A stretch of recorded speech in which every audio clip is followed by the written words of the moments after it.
basic question is, does life exist beyond Earth? Scientists who are called astrobiologists are trying to find that out right now. Most astrobiologists are trying to figure out if there's microbial life on Mars, or in the ocean under the frozen surface of Jupiter's moon Europa, or in the liquid hydrocarbon lakes that we've found on Saturn's moon Titan. But one group of astrobiologists works on SETI. SETI is the search for extraterrestrial intelligence. And SETI researchers are trying to detect some evidence that intelligent creatures elsewhere have used technology to build a transmitter of some sort. But how likely is it that they will manage to find a signal? There are certainly no guarantees when it comes to SETI, but something called the Drake equation, named after Frank Drake, can help us organize our thinking about what might be required for a successful detection. If you've dealt with equations before, then you probably expect that there will be a solution to the equation, a right answer. The Drake equation, however, is different because there are so many unknowns. It has no right answer. As we learn more about our universe and our place within it, some of the unknowns get better known, and we can estimate an answer a bit better. But there won't be a definite answer to the Drake equation until SETI succeeds, or something else proves that Earthlings are the only intelligent species in our portion of the cosmos. In the meantime, it is really useful to consider the unknowns. The Drake equation attempts to estimate the number of technological civilizations in the Milky Way galaxy, we call that N, with whom we could make contact. And it's usually written as N equals R star multiplied by F sub P multiplied by N sub E multiplied by F sub L multiplied by F sub I multiplied by F sub C, and lastly multiplied by capital L. All those factors multiplied together help to estimate the number of technological civilizations that we might be able to detect right now. Our star is the rate at which stars have been born in the Milky Way galaxy over the last few billion years. So it's a number that is stars per year.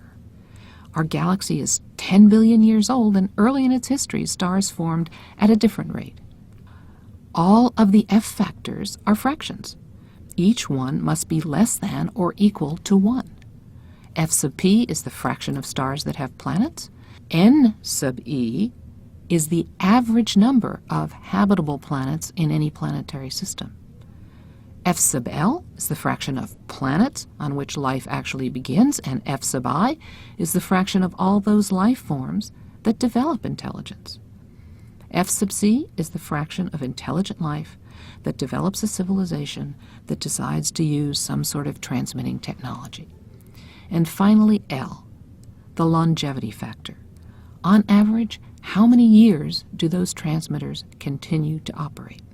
Astronomers are now almost able to tell us what the product of the first 3 terms is. We're now finding exoplanets almost everywhere. The fractions dealing with life and intelligence and technological civilizations are ones that many experts ponder, but nobody knows for sure. So far, we only know of one place in the universe where life exists, and that's right here on Earth.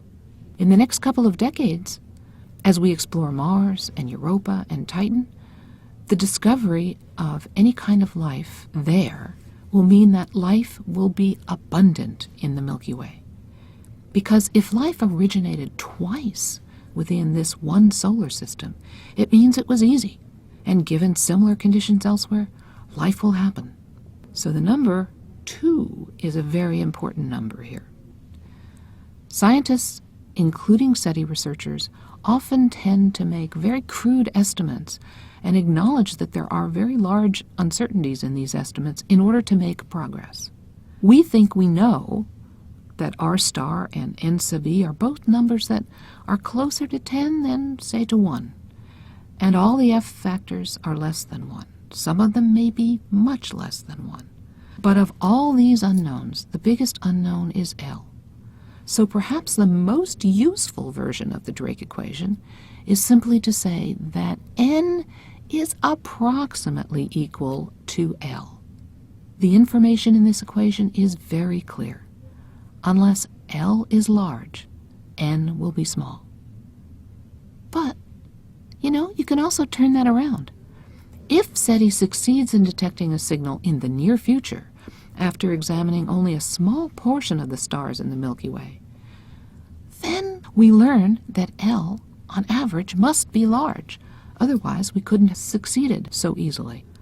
A physicist named Philip Morrison summarized this by saying that SETI is the archaeology of the future. By this he meant that because the speed of light is finite, any signals detected from distant technologies will be telling us about their past by the time they reach us. But because L must be large for a successful detection, we also learn about our future, particularly that we can have a long future. We've developed technologies that can send signals into space and humans to the moon. But we've also developed technologies that can destroy the environment, that can wage war with weapons and biological terrorism. In the future, will our technology help stabilize our planet and our population, leading to a very long lifetime for us? Or will we destroy our world and its inhabitants after only a brief appearance on the cosmic stage? I encourage you to consider the unknowns in this equation. Why don't you make your own estimates for these unknowns and see what you come up with for n? Compare that with the estimates made by Frank Drake, Carl Sagan, other scientists, or your neighbors.